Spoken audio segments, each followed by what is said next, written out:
Welcome, viewers, to the Insight Interviews podcast, which is an enlightening series of academic discussions where we take a deeper dive into exploring a variety of unique topics related to Shi'i studies and Islamic studies more broadly.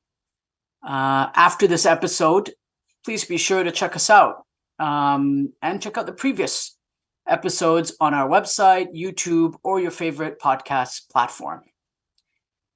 Today, we are honored to have a wonderful guest, Dr. Mojdeh Shariatmadari, who holds a PhD in theology and Islamic studies with a focus on religions and mysticism from the Science and Research University in Tehran, Iran. She also earned a second master's degree in general psychology from the University of Tehran. In a segment of her studies and research, she has delved into the topic of spiritual well-being and spiritual flourishing. She believes that addressing the subject of spiritual psychology within religious contexts can offer practical dimensions to enhance the quality of life and flourishing of believers. As an accomplished researcher, she is known for her work on mystical anthropology and has made significant contributions to the study of religious and mystical traditions. Her doctoral thesis, titled Mystical Anthropology in Zohar and Azizuddin Nasafi's Works, showcases her expertise in this field. In addition to her academic pursuits, Mojdeh Shariatmadari is the founder and director of the Alaa Cultural Institute in Tehran, where she plays a crucial role in promoting cultural and intellectual exchange. Her multidisciplinary background and commitment to understanding and sharing the depth of religious and mystical thought make her a public figure in the academic and cultural landscape of Iran. Dr. Shariatmadari, thank you for joining us today. Hello, Dr. Khetia, and also I say hello to your audiences. I really appreciate you providing the opportunity for this conversation. I hope this podcast serves as a starting point for further research in the field of Shia spiritual psychology. Yeah, and thank you for that. And before we get into that, as I was thinking about this podcast, normally up to now, we have a book that we focus on. Today, we're focusing on a particular subject, but the subject is just so current. There's been so much written on it, especially from an Akbarian Ibn Arabi lens, people like William Chittick, Hussein Nasr, and many, many others looking at it from the perspective of Mullah Sadra, which is again looking at this whole concept of this link between psychology and spirituality, both academically and therapeutically, right? So the subject can be looked at from both angles, both its intellectual history and what it means practically and therapeutically to people's lives. But before we kind of dive more into the details, let's discuss a little bit about the terms, the words that we're using, right? It's always good. I like to define terms at the outset. We have three different terms that we're using, and we'll go more into depth into this a little bit later. Islamic spiritual psychology, and then we'll get to the Shia part in a bit. But often sometimes we use words, we use words that are invented in a contemporary context, and we try to find their cognate meaning in an ancient or classical context and then attribute the word to that. So the word psychology itself is obviously not Arabic, but what would be its cognate term in the Islamic sciences or the Arabic sciences, and where did that word come from? Sounds great. Let me start with a story about my personal encounter with the concept of spiritual psychology, and then seeking these ideas through Islamic spiritual psychology and Shia spiritual psychology. My contemplation about spiritual psychology and its significance for me began with the notion that the World Health Organization, WHO, added a new dimension to human well-being and health called spirituality and the concept of spiritual health. Spiritual health, that has a various definition. The one I really think about it, and it's stand out for me, is about four type of connection in spiritual health. human connection with God or superpower or mother of nature or any other names that people around the world use to mention God, themselves, a connection with themselves, a connection with others, and the nature. WHO mentioned that spiritual health should be a combine of these four aspects of connection. Just put this in one side, and on the other side, usually the Shia beliefs is often viewed through the lens of politicals and historical analysis. However, an examination of the 12 Imam of Shia sources, especially their supplication and the du'as that have been preserved, reveal an educational and the spiritual aspect of this belief that is somehow being missed, many where it's missed. If we approach them from the preservative of spiritual psychology structure, reading and categorizing them, we encounter a dimension of thought that can also be effective and meaningful for it. I mean, it would be meaningful for its followers somehow like spiritual psychology or spiritual therapy. This conversation, these podcasts for me is just like a beginning for a discussion that could be open a door for Shia research to focus on the aspect of Shia knowledge and spirituality. You know, there is no doubt that spiritual psychology is a branch of psychology that focus on the spiritual aspect of human life, focus on their beliefs, their values, the meaning of life, their experiences. It aims to integrate spiritual beliefs and practices with psychological theories and techniques to promote emotional, mental, and also spiritual well-being. The goal of a spiritual psychology, I guess, it's to help individuals finding meaning and purpose in their lives, connect with the inner self, connect with the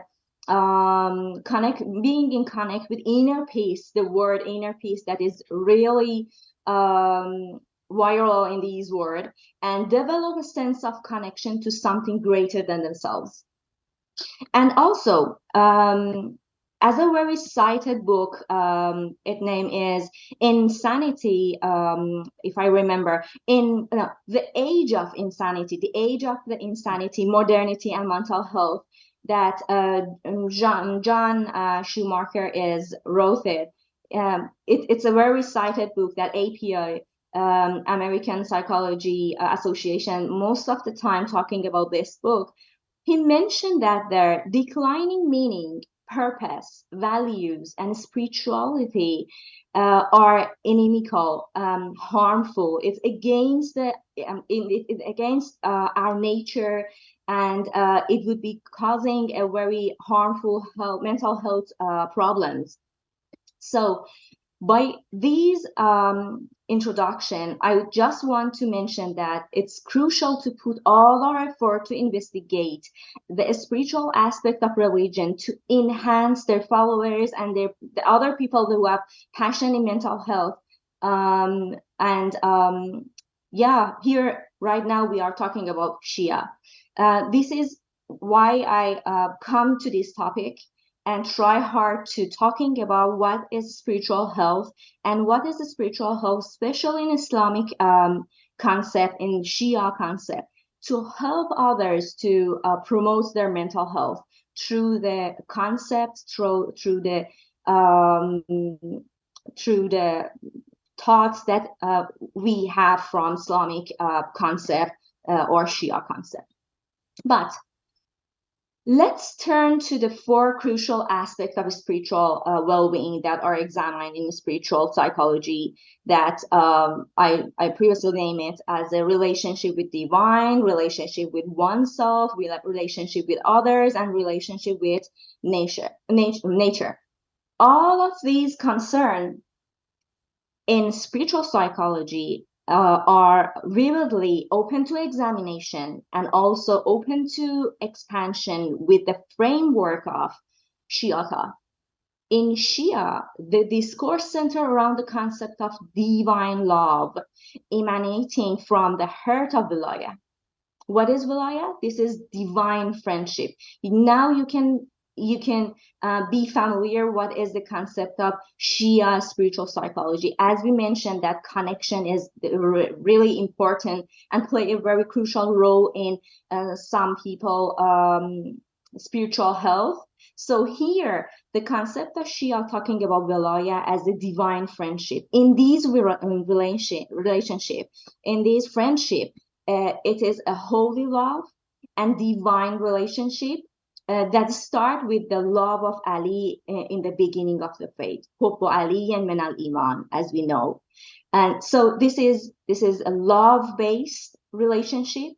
This is a love-based friendship that it's come from Allah. The nature of these love is faith. Whoever love them, whoever love Ahl Bayt, who are the family of the Prophet sallallahu alaihi wasallam, they has loved Allah, and these love expanded beyond Allah to the Imams, to the Ahl Bayt, to their companions, to their admirers. Now you can understand that these love is the very these love play a very crucial role in spiritual psychology of Shia, as you can through this love become in peace with many other people, included a multitude people and their perspectives. All of them, they could be included in these divine love. The crucial point is that these love is same in all of them. In my connection to the Allah, in my connection to the others, these others are Imams, their companions, their desirers, and my connection to myself also, because I'm under their Wilāya, and also to my connection within the nature. Man ahabbakum, in Ziyarat Jāmiʿa we said it, man ahabbakum faqad ahabballah.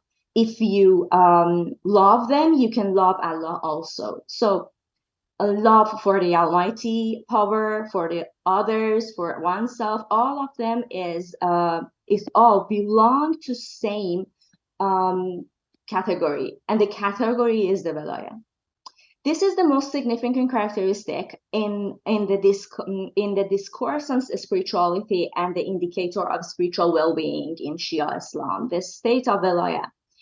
And in Shia spirituality is connection, and connection is the most important factor in spiritual psychology, as I mentioned many times right now. It also mentioned the unity, the peace, and it's remarkable. This is the unity and the peace is the remarkable concern in spiritual psychology, as all of us know, and also as I mentioned before. This is one concept, the Wilāya and the love and the relationship and the connection.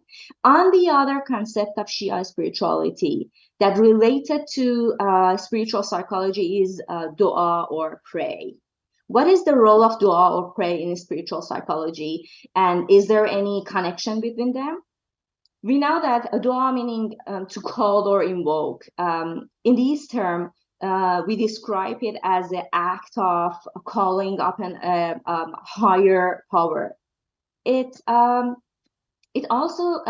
signifies a humble request made to the divine presence, anticipating that through his boundless grace, the door of prosperity will open to anyone who calls upon him. If you call him, he will answer you. What is the role of dua in psychology, or what is the role of dua in spiritual psychology that we can remark it through Shia spiritual psychology? In psychology, the concept of human purpose and hope is in achieving goals is really important to measuring one's mental health and mental well-being. And also in spiritual psychology, finding meaning is really significant term. Humans are on a quest for meaning, and they and spiritual psychology try hard to give people their lost purposes in the meaning, give them lost purposes that they lost it in the darkness of life. So we deserve this very term in the practice of prayers within Shia tradition. The essence and meaning of prayer involves seeking assistance from higher existence to overcome challenges, from a higher existence to overcome challenges and fulfill one's desire. All of these concern is exactly the role of du'a, that it's give the followers how they can seek their purposes, how can they follow their purposes, and being hopeful that if you follow your purposes, the divine would help you also to reach that purposes. I hope that through this introduction, I make it a little bit clear that what are we talking about spiritual psychology through Shi'i. Yes, I mean, that's the concept of Wilāya, as you raise in Ziyarat al-Jāmiʿa, al-Kabīra, and in so many of the other ziyarat. I often think of the concept of Wilāya, particularly in Shi'ism, which I describe in my own work as a tripartite relationship, that Shi'ism envisions, you know, this ontology through a tripartite relationship. There's God, then there's the imams, and then there's a nas, there's human beings. And the imam serves in Twelver Shīʿism, or at least in the fully fledged explanation of Wilāya in Twelver Shīʿism as it developed, the imam becomes this intermediary of God's faith, right? That they become the intermediary of God's beneficence and grace to reach the people. Let's dig a little bit deeper here now. When we use the word psychology, what are we referring to? Because in a Western context, or in a Western secular conception of psychology, there isn't really a conception of soul, is there? In a Western liberal secular idea of psychology, right? It's this whole notion of the metaphysical soul, the metaphysical realm, is not really taken into account. It's more seen in terms of subconscious, of tapping into a subconscious. What would you say is the key differentiating factors between Islamic psychology, or at least how, as you define it as an expert, and the way it's approached in a secular liberal, liberal or non-liberal, but let's just say from a secular, largely Western perspective? You know, Dr. Khetia, when we're talking about psychology, the psychology term itself is just talking about mental disorders.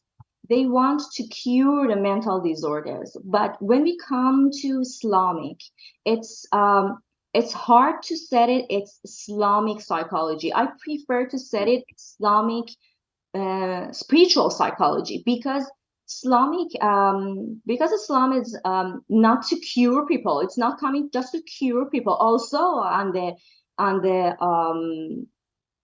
end of the purpose of Islam, they can cure everything. The believers believe that Quran could cure all of our disease, but Islam is not here to just cure our mental disorders.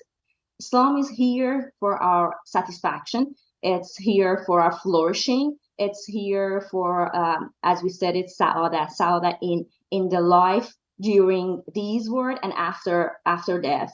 Both of them is important for Islam. So I prefer to not to say Islamic psychology, but whether it's Islamic spiritual psychology. But because when we go through the definition, Islamic psychology is, we could talk about it as some Islamic people who practice psychology. This is something going through the subject of psychology through the follower of Islam and thinking that how these techniques or protocols or formulas can cure Islamic people. These are some branches of Islamic psychology. The one is the scholars, the psychologists that are Muslim and do practice through Muslim people. And the other branch is how can we use psychological techniques and formulas and protocols to cure mental disorders for the Muslim people.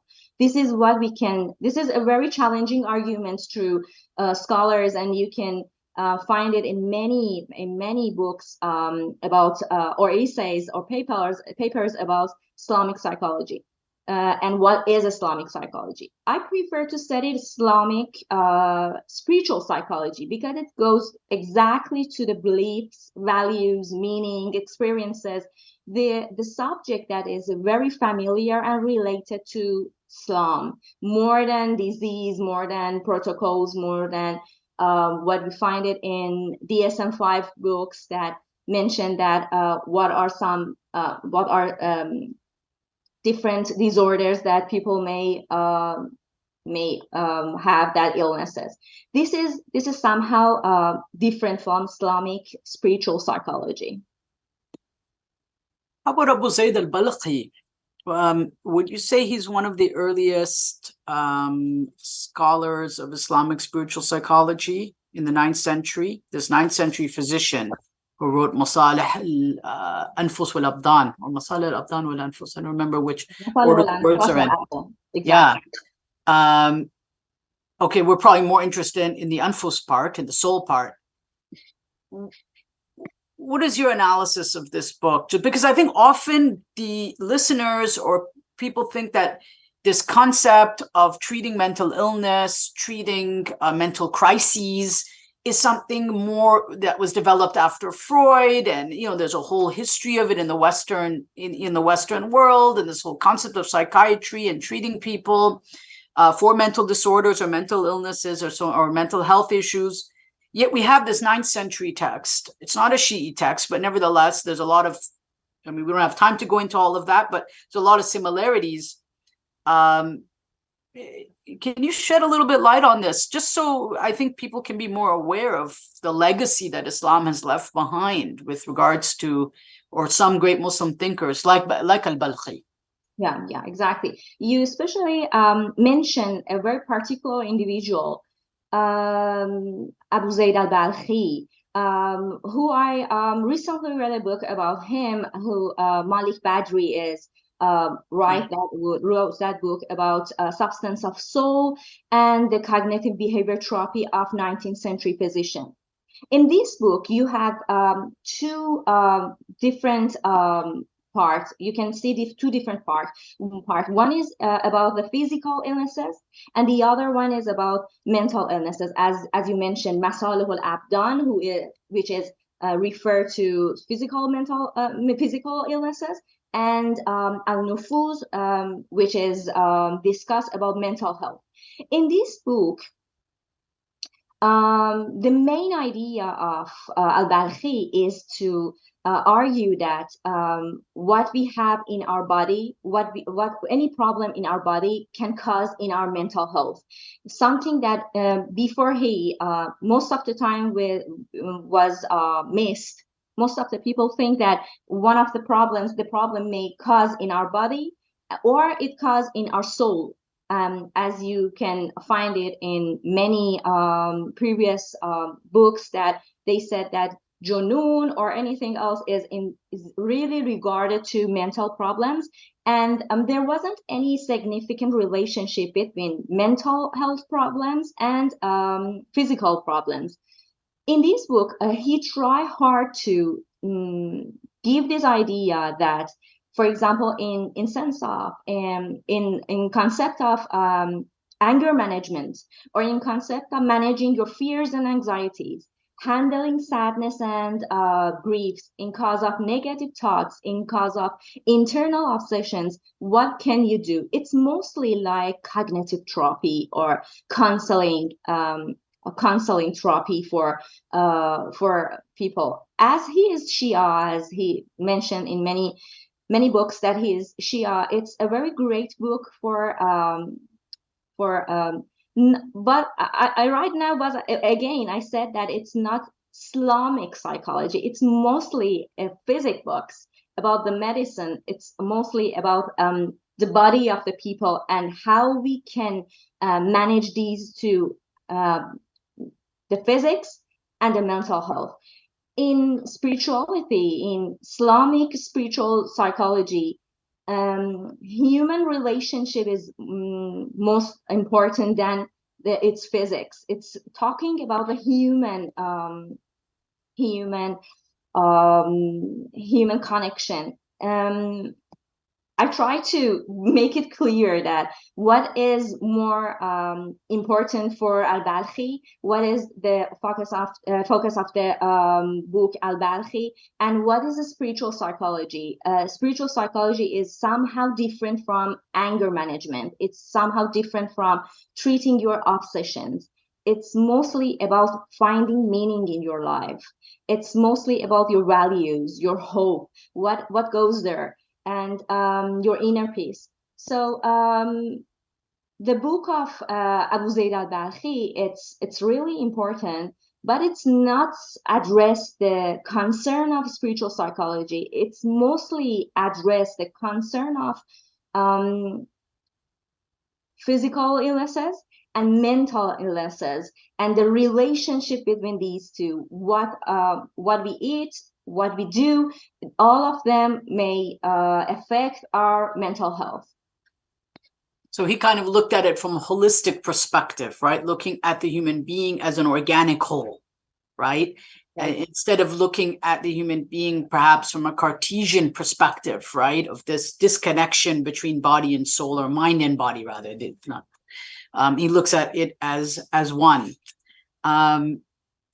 Yeah, so that's very interesting. Written in the 9th century, so 9th century of the Common Era. That's a long time ago. I want us to return to something that you've already mentioned, which is a concept of flourishing, or which we won't get too much into the semantics of it, but let's say we'll use the word saʿāda, as you mentioned, for someone to be sa'id or to have saʿāda. How does Islamic thought, and particularly within a Shi'i framework, let's go into Shi'ism and draw the connection between Wilāya and saʿāda here. What is the connection? I guess it's a two-part question here. Firstly, how would Shi'ism, by Shi'ism I mean Twelver Imami Shi'ism, approach this conception of saʿāda and flourishing? That what is unique about the Shi'i understanding or interpretation of flourishing and this concept of saʿāda? And number two, how does that square or relate to, again, a kind of contemporary Western secular understanding of flourishing? For sure. So it's a two parts. I get it. Thank you. That's a very great question. But before that, I just want to mention one more thing about Islamic psychology, because I guess that if I mention these one, it would be better. You know, the term nafs, it's really important in Islam. It's really important in Muslims' thought, and also it mentioned in Islam, in Quran and in riwayats and everywhere.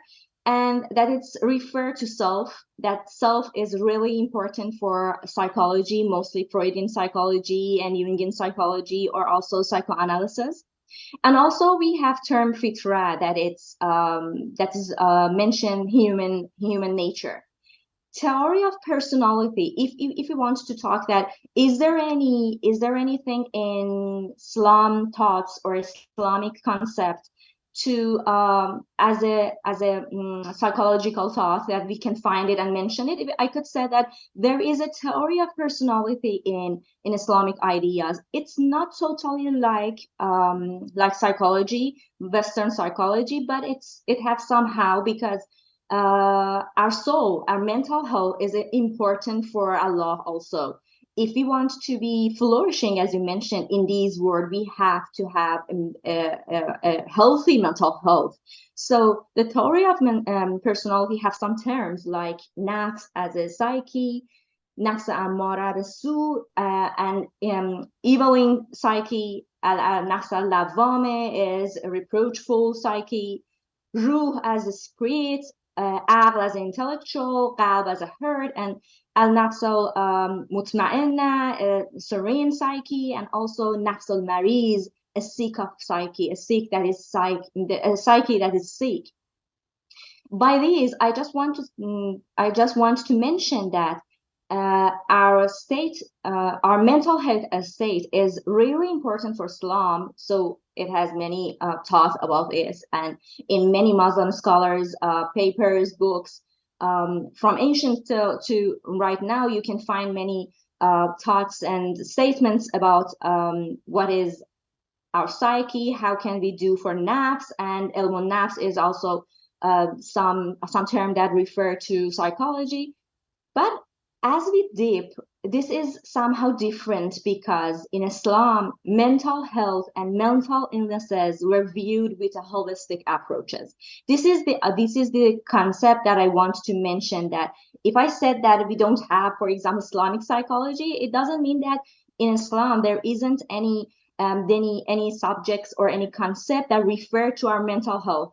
It means that as we have psychology as a protocols, techniques, and therapy, group therapy, session therapies, and anything else practices, this is not what Islam follow, as I read and as I do in my researches. This is somehow different, because the holistic approach is really important in terms of Islam. But as you mentioned about flourishing, and let me say that one of the terms that we could that is really similar to flourishing is saʿāda. What is spiritual flourishing? What is saʿāda? What is spiritual flourishing? Spiritual flourishing is an inward journey deep into the center of soul or self, where one can independently and privately related to spirit of God or here Allah. What is flourishing means? This is the meaning of spiritual flourishing. Somehow it's like Islamic spiritual flourishing, like saʿāda. And what does flourishing mean in psychology? To flourish is to find fulfillment in our lives, accomplishing meaningful and worthwhile tasks, and connection with others in a deeper level, as Martin Seligman, who is very well known for positive psychology, mentioned. When we back to Islam and find some verses in Quran that said that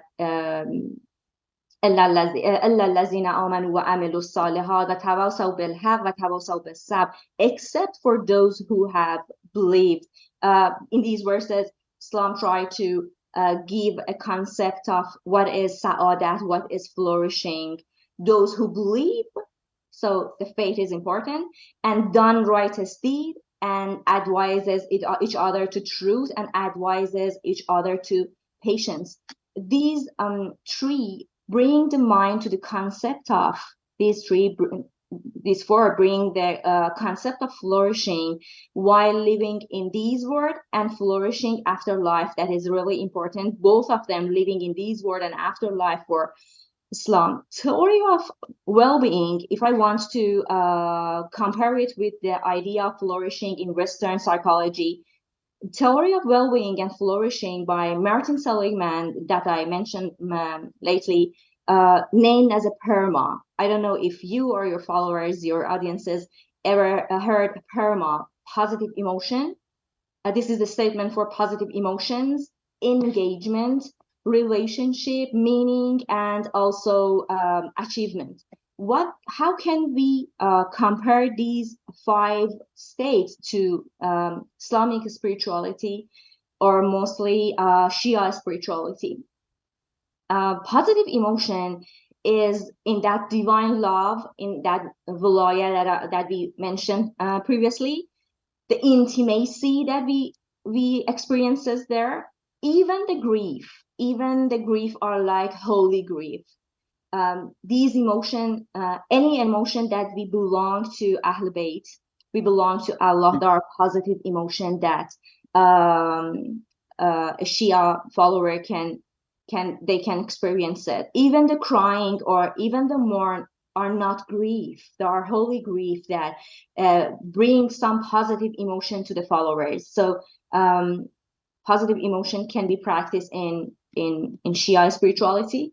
Engagement, what flow activity make you lose track of time? This is the idea of engagement for flourishing that Martin Seligman mentioned. Or what are track of anything? I can mention here that again, du'a, every supplications, du'a, zikr, and every act of goodness that is endorsed by Ahl Bayt carries a sense of liberation from the time, from the place. There are some statements that people, when mourning for Imam Husayn, the 3rd Imam of Shia, is one of the moments that Shia said that they lose the times there. They are really engaged with the mourning. So again, in the practice of du'a, zikr, and mourning, also as a holy grief can engagement be practices. Relationship, as we mentioned, through Wilāya, it's a bring of peace and support for the people. So again, in the concept of Shia spirituality, the relationship can be practices. Positive relationship can be practices. Meaning, what cause and persuade can be find important and worthwhile, that it's really mentioned in many things, that what is the meaning of life in Shia spirituality. And the last one, accomplishment, what are the goals? And I believe that the goals in Shia spirituality is spiritual development. It's really important for the people to aim for personal and spiritual growth, which include building a strong connection with God, with Allah, increasing the knowledge of faith, and also improving their moral characters. And in these, again, dua is important, because if we want to have this, dua is the way to have individual and also social development, as you can find it in Sahifa Sajjadiyya. If you can find it in the life of 4th Imam Sajjad, you can see that how the dua, the zikr is the way for social development. When you don't have any weapon to talking about your ideas, you have the weapon like dua in Sahifa Sajjadiyya to again have social development. And also, one of the other goals that is really important for Shia is preparation for the return of Imam Mahdi, that it is give many followers these spiritual psychology factor that you have to practice more in your moral subject, in your spiritual preparations when he back. So all of our acts, all the prayers, all the moral activities, or anything else have a meaningful situation, because the Muslims, the Shia people, are trying to be prepared for return of Imam Mahdi. The resilience have the meaning on the return of Imam Mahdi. The grief is in the return of Imam Mahdi. So in these idea, anything that spiritual psychology try to give people for flourishing, for positive emotion, for relationship, for engagement, meaning, accomplishment, can be interpreted through Shia spiritual psychology. I like that. So especially the role of messianism in Shi'i, in this whole conception of Shi'i, of resilience. You know, that's something that I look at again in my research on ziyarat, right? Especially in the general ziyara of Imam and Husayn, where as narrated in al-Kafi and other sources, where Imam Sadiq describes all of the things that happened to Imam Husayn alayhi salam. The ummah betrayed him, right? Jahadat ummatan wilayatikum, and on, right? All of these things, and it's so sad, right? This sense of betrayal, this sense of dhulm, this sense of being wronged. But then the tone shifts, right? And it says, bikum, and by you, bikum yutlabu tirratu kulli mu'minin, right?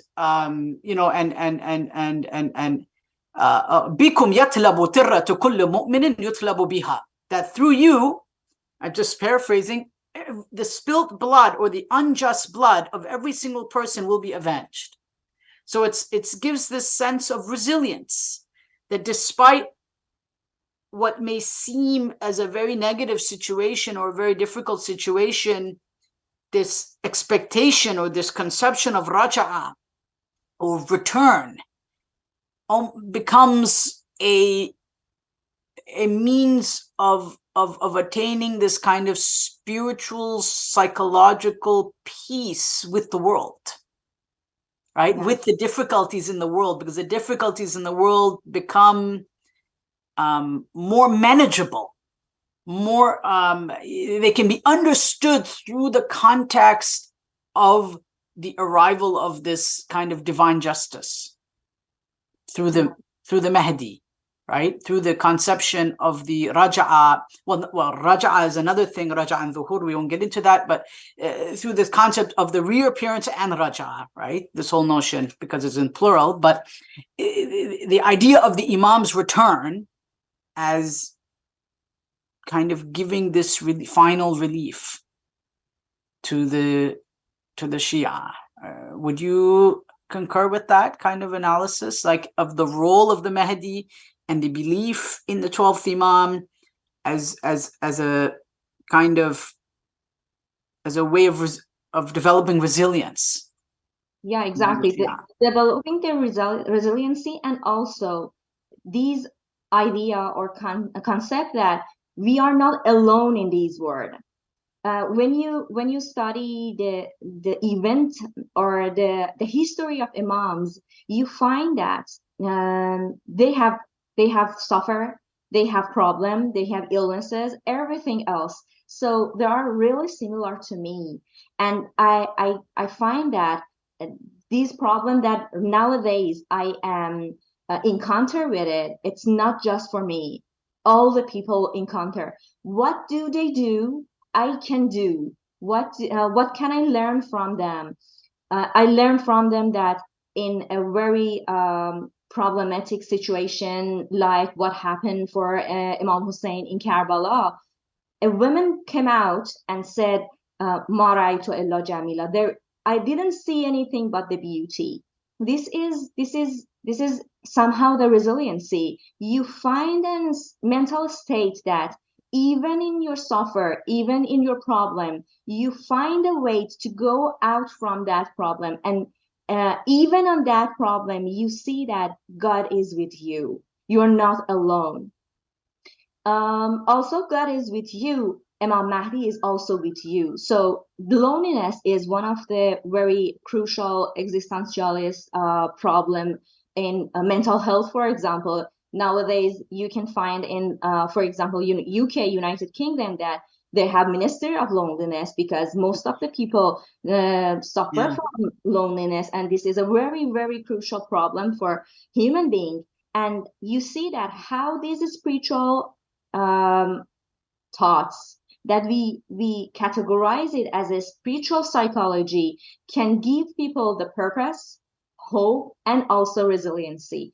These three can be defined And when someone find purpose, find value, find peace in their life, it means that they are not more alone and they escape from the loneliness.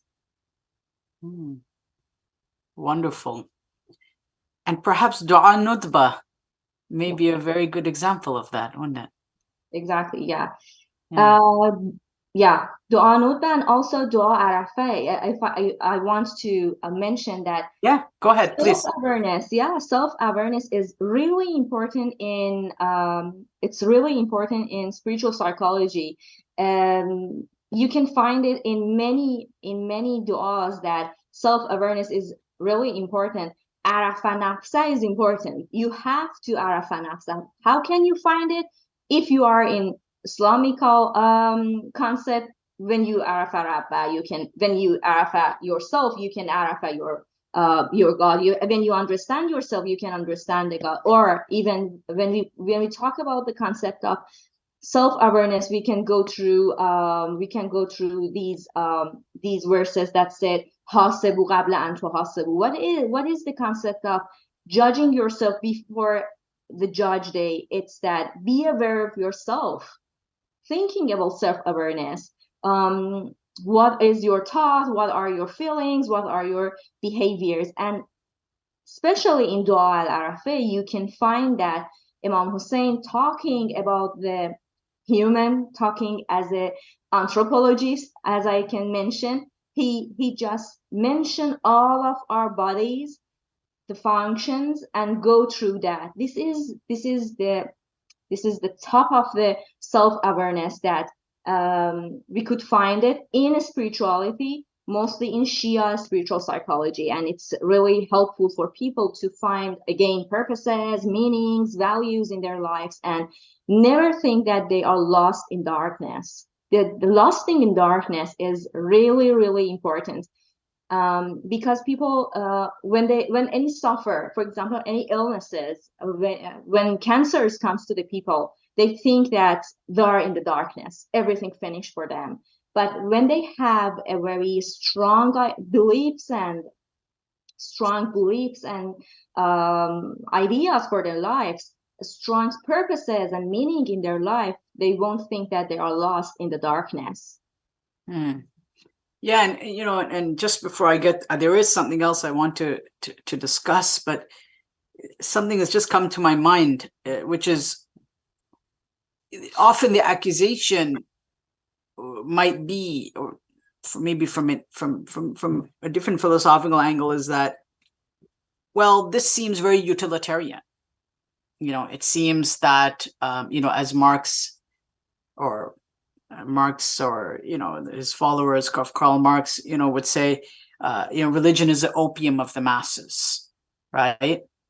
But this is something a little bit deeper than simply being utilitarian, right? Because it's founded and grounded upon an entire cosmology, right? There's an entire cosmology that grounds it. It's not just simply saying, okay, you know, you're experiencing suffering, just believe in this X and Y and you'll be okay. But that belief, or that conception, is grounded in a much deeper cosmology and a telos, right? Or teleology, which basically posits that there's an end, right? That everything that you do, you know, ends with God, right? That it has that end with God, that there is a final kind of, that there's a direction in which everything moves, right? That's just something I found interesting. That's just my own thoughts. But I wanted to shift now, perhaps to our last question, which is about contemporary psychological movements, thoughts, and third wave psychology, particularly ACT, mindfulness, compassion, focused therapy.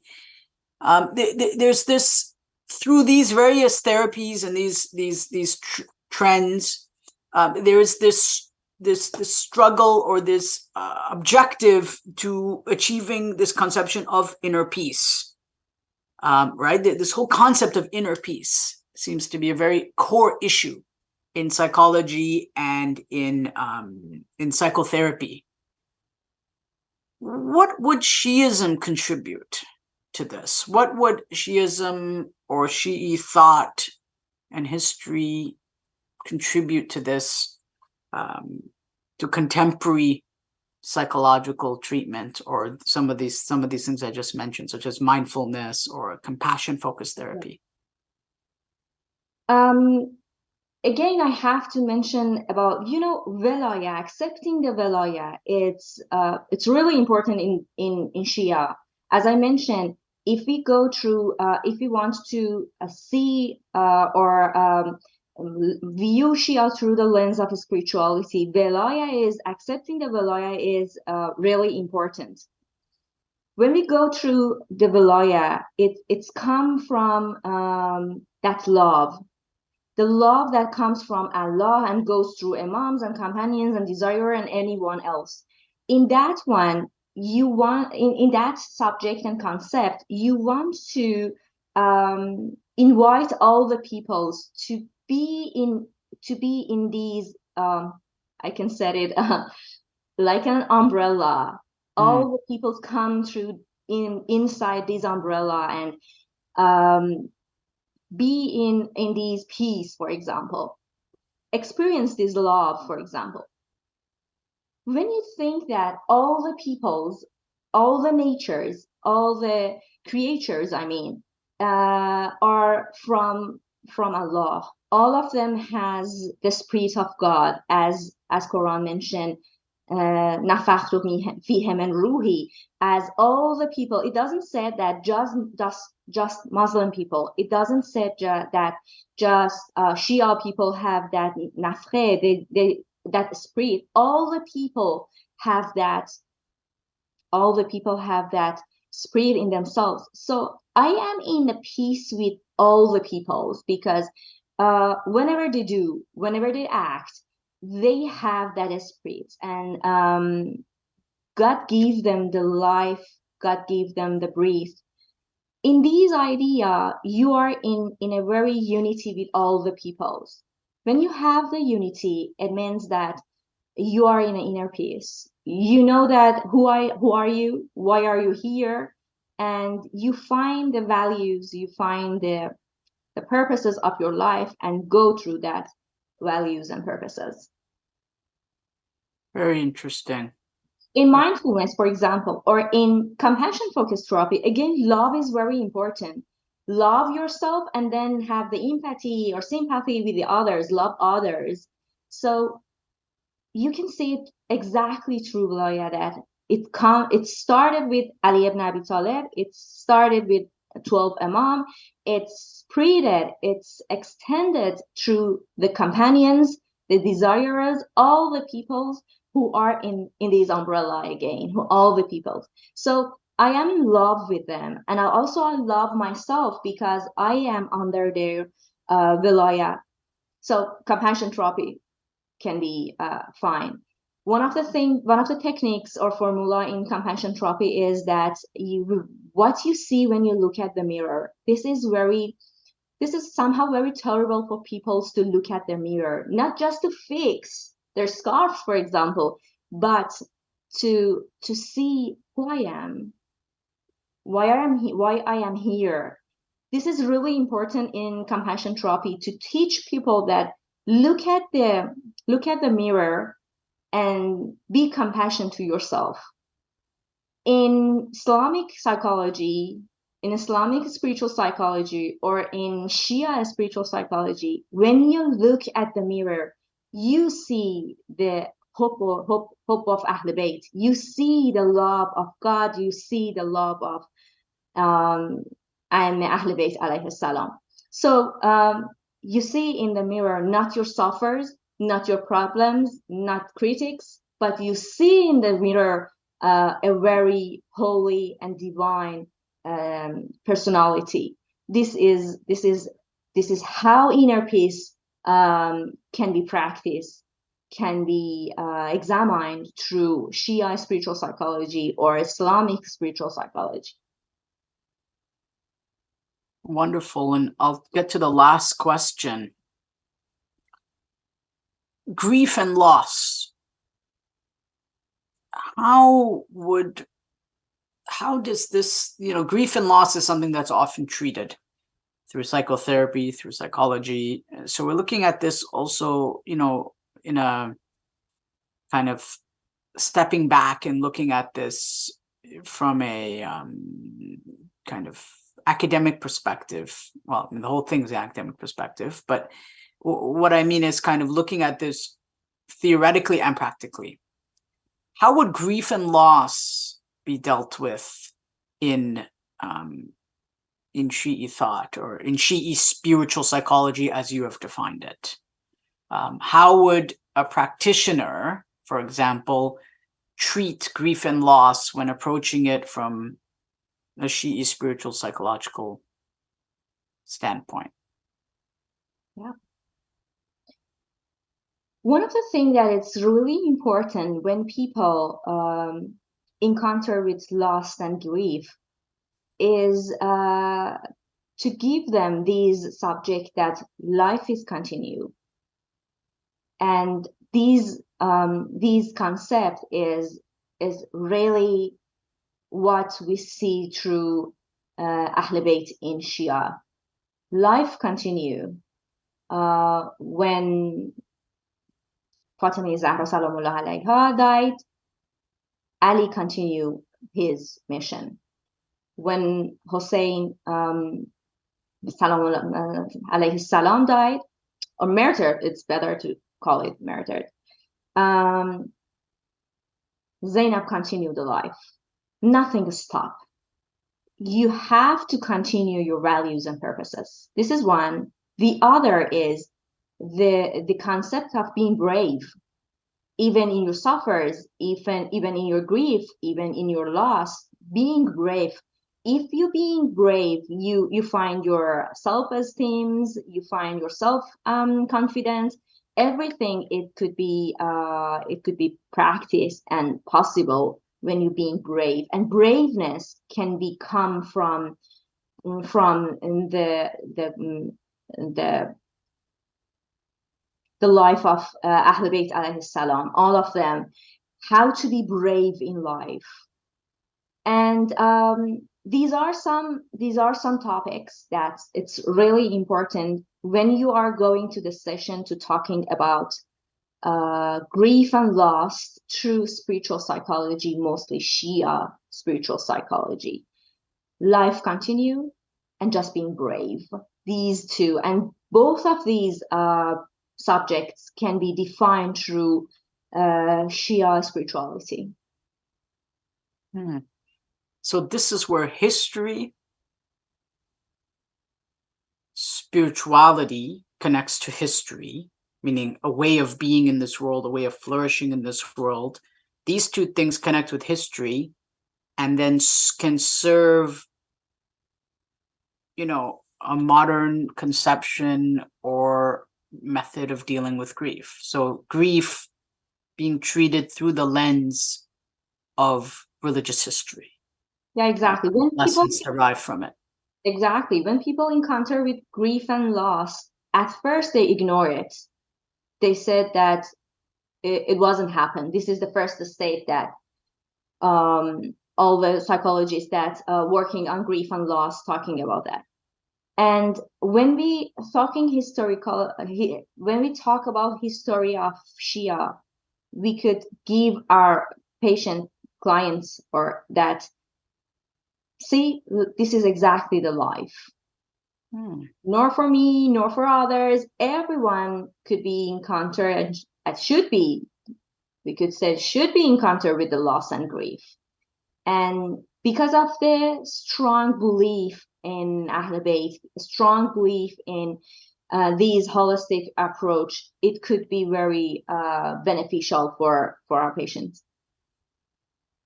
Thank you so much for joining us today, Dr. Shariatmadari. We really appreciate your time and this excellent discussion on spiritual psychology in Islam and in Shi'ism. We thank our viewers for joining us and listening till the end.